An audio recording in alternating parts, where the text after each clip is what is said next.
pergi ke mana ini ya?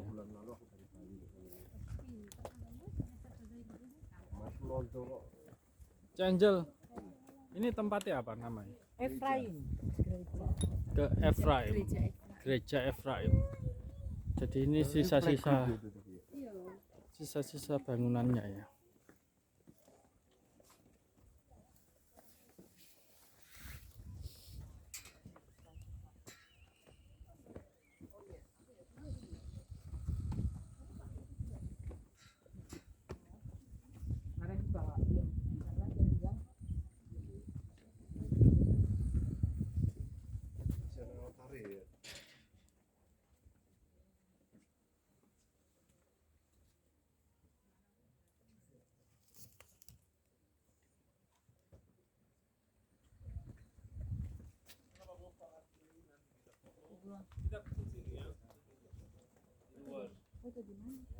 Foto. Nah, mungkin sini aja depan gereja. Nanti kita foto dulu. Silakan cari tempat dulu. Sini.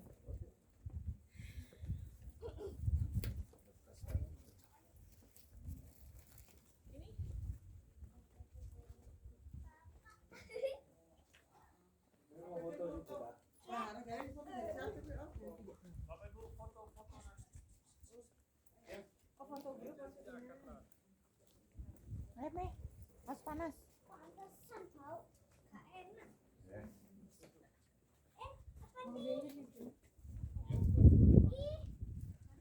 Ini korban sembelian. Bapak Ibu, kenapa gereja ini didirikan? Ini gereja salah satu gereja yang paling lama di Israel. Ini dari zaman Bizantium. Dihancurkan tahun 614. Tapi zaman Crusader, karena Mesias mereka, Mesias Anda Bapak Ibu, belum datang dari Efraim, jadi tidak ada sisa dari zaman Crusader. Hanya cuma Bizantium. So ini gereja Bizantium Bapak Ibu, didirikan atas gua. Gua ini namanya Gua Efraim. Tempatnya di atas bukit ini, ada gua. So ada gereja didirikan, atasnya namanya gereja Efraim. Karena janji Mesias perjanjian lama harus keluar dari gua ini, dari gereja ini, dari tempat. Tapi minta maaf, Tuhan Yesus belum datang di sini. Benar? Ada cerita dalam Efraim, Yesus masuk melakukan mukjizat di sana, tinggal di sana, genap di sini, tidak ada. Jadi bagaimana? Artinya orang Yahudi benar. Yesus adalah Mesias palsu. Aku sangat jujur. Kalau kamu hari ini tidak bisa membuktikan Yesus datang ke sini, susah. Tapi mari kita coba untuk mengerti. Kenapa Yesus masuk ke atas keledai? Bagaimana orang-orang Yerusalem semua dalam satu hari mereka kumpul dan mereka katakan, Hosanna bagi anak Daud. Apa yang membuat mereka percaya dia adalah Mesias? Satu mukjizat yang luar biasa, mukjizat Lazarus. Setelah mukjizat Lazarus, seluruh Yerusalem percaya dia adalah Mesias. Kenapa Bapak Ibu? Jawab saya. Kenapa? Mati 4 hari dibangkitkan. Apa artinya ini? Bravo, bagaimana tahu? Wow. Bapak Ibu, waktu anak Nain bangkit, mereka katakan engkau adalah Nabi. Tapi waktu Lazarus bangkit, seluruh Yerusalem kumpul pakai daun zaitun dan palem. Mereka katakan engkau adalah Mesias. Kenapa? Karena ayat yang di dalam Yohanes pasal 11 ayat 39.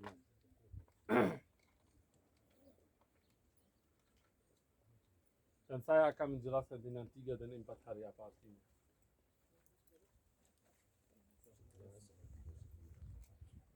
Baca ayatnya bro.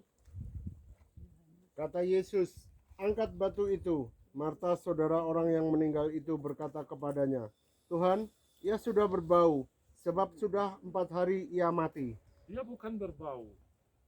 Dia sudah 4 hari mati. Artinya menurut Marta mustahil. Kenapa aku buka batunya? Bapak Ibu, antara Bethany dan Bukit Zaitun itu dekat, hanya cuma 15 menit jalan kaki. Tapi Tuhan Yesus tetap tinggal di Bukit Zaitun sampai 3 hari terjadi ini. Dia mau membuktikan sesuatu. Orang Yahudi, sekarang bicara tentang teologi Yahudi. Orang Yahudi percaya kalau seorang mati, meninggal, dia bisa bangkit. Mereka mulai berdoa 3 hari.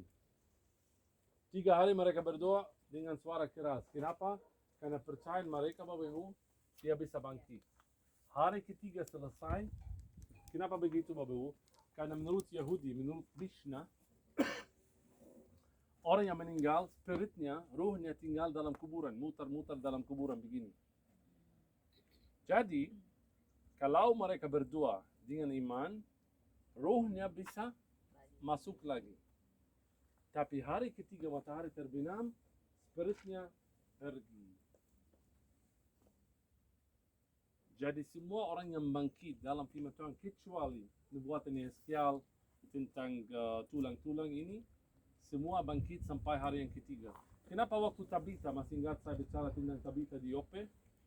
Waktu Tabita bangkit, tidak ada yang katakan Petrus adalah Mesias. Karena dia bangkit selama 3 hari.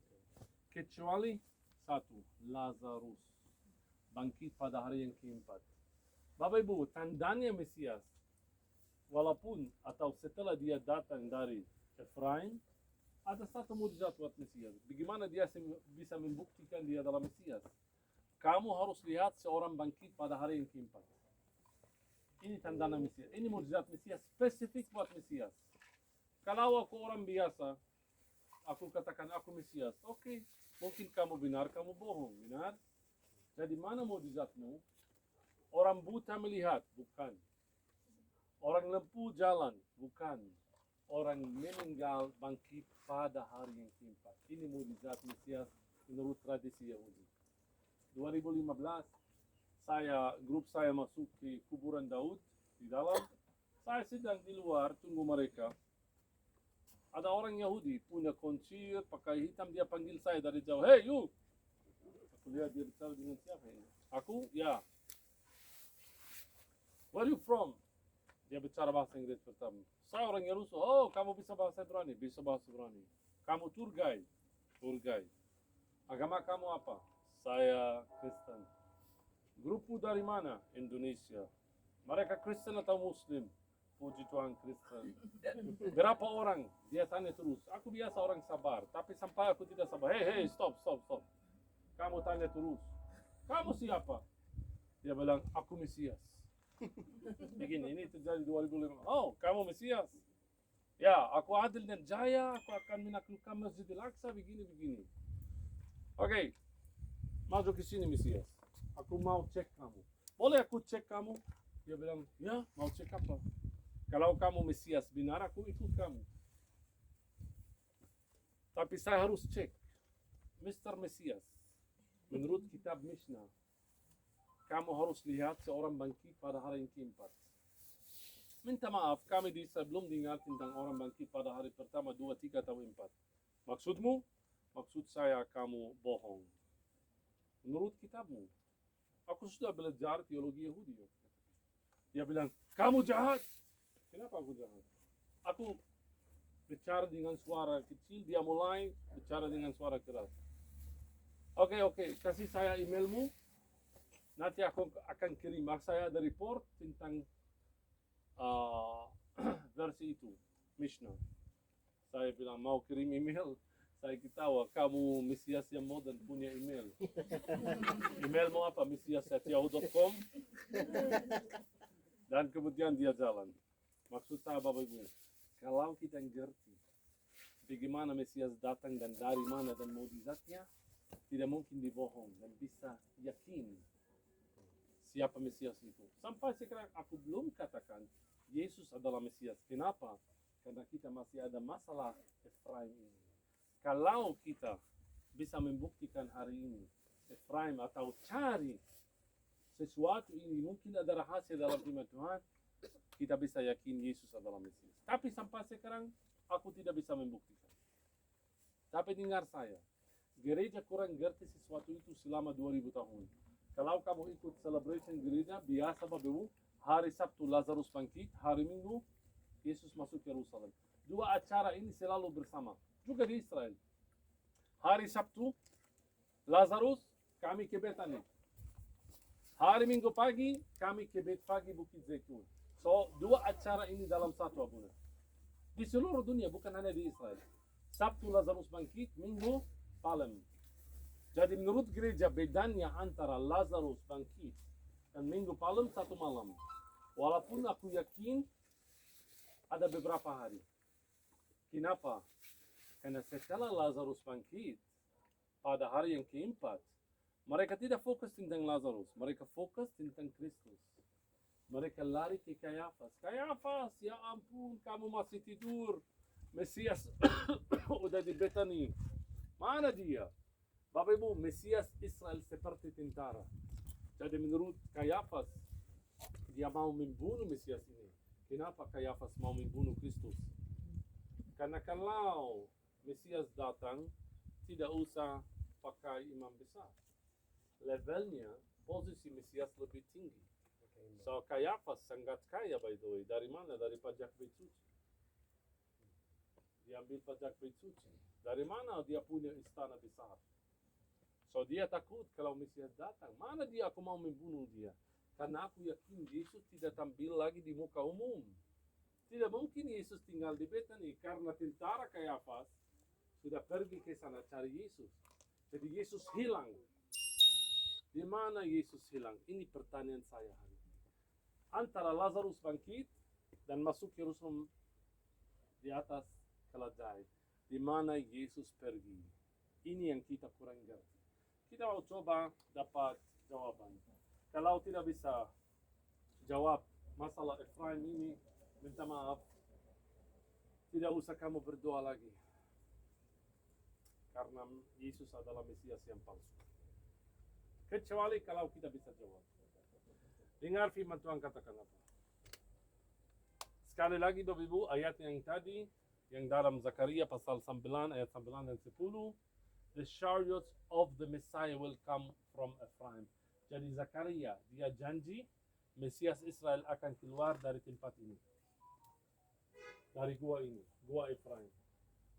Kita mau coba ngerti setelah Lazarus bangkit, Yesus pergi ke mana?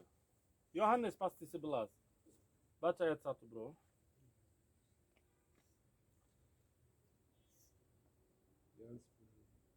Yohanes 11 ada ayat, mulai dari ayat 1. Lazarus dibangkitkan. Ada seorang yang sedang sakit, namanya Lazarus. Ia tinggal di Betania. Oke, sekarang Lazarus meninggal, kemudian dia bangkit pada hari yang keempat. Yesus dicari Kayafas, Yesus pergi ke mana?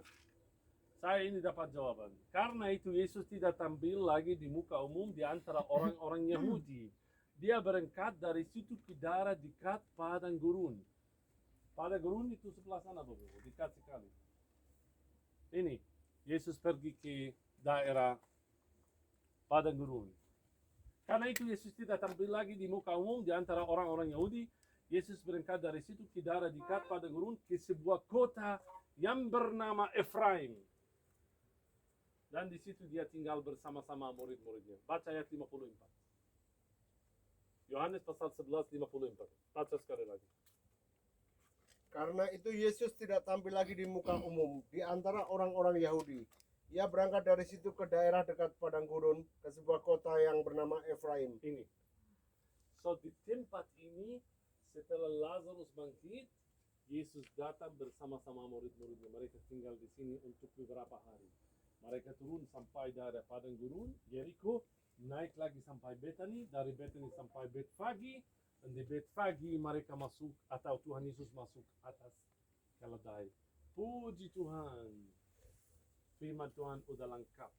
Kenapa kita datang ke sini? Tempat ini sangat spesial, Bapak Ibu.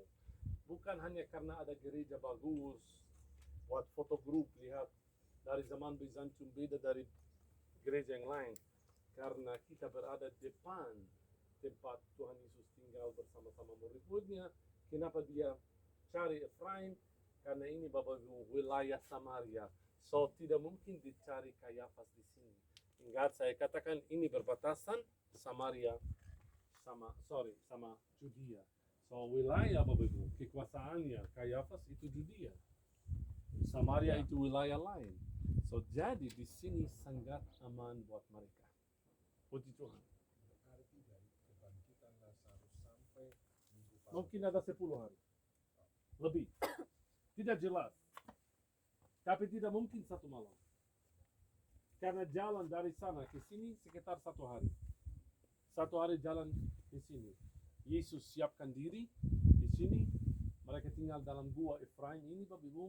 Kasihan juga tidak bisa lihat gua Efraim karena ada gereja atasnya. Bapak Ibu, Bizantium udah ngerti sesuatu itu. Crusader tidak. Bangsa besar kurang ngerti ini. Tanya yang sudah belajar teologi 1000-an tahun. Yesus pergi ke Efraim, tidak ada yang tahu rahasia ayat 54. Karena ayat 54, Yesus mengenapi nubuatan Zakaria 100%. Jadi jangan sok pintar orang Yahudi sekali lagi. Tuhan Yesus adalah Mesias berkenan. Amin. Amin. Yalah Bu, pimpin doa sebelum kita foto grup, nanti kasih mereka waktu untuk menikmati tempat ini.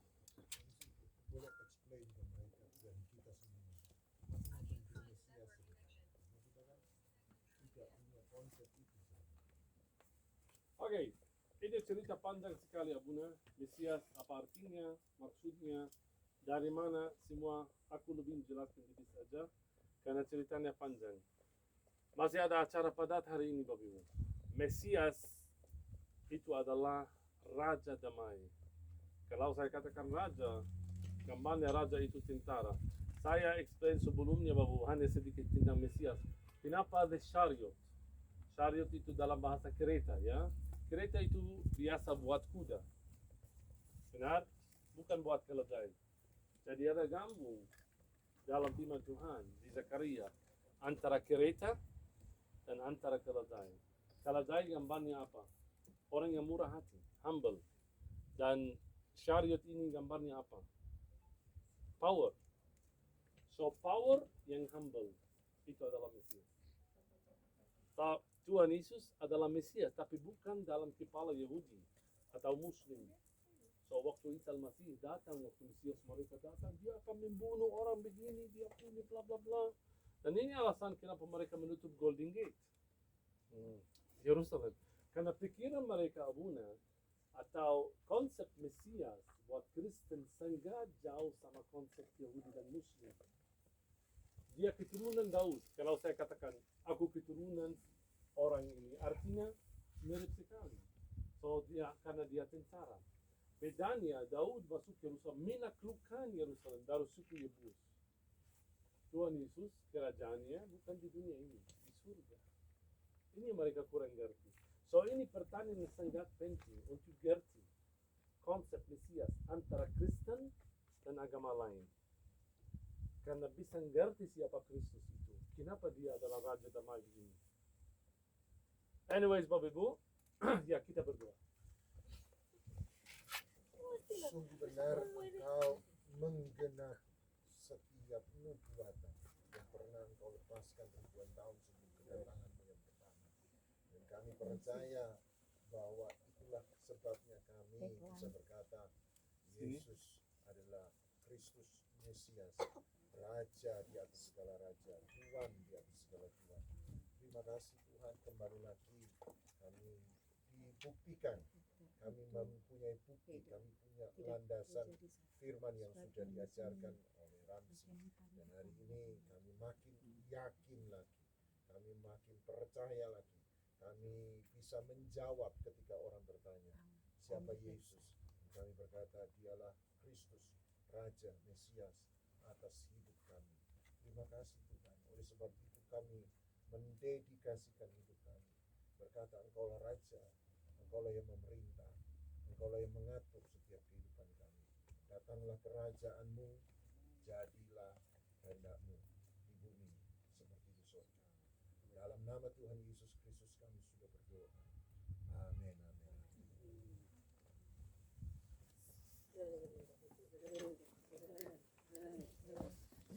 Oke, Bapak Ibu kita foto grup buat magnet sebelum foto pribadi.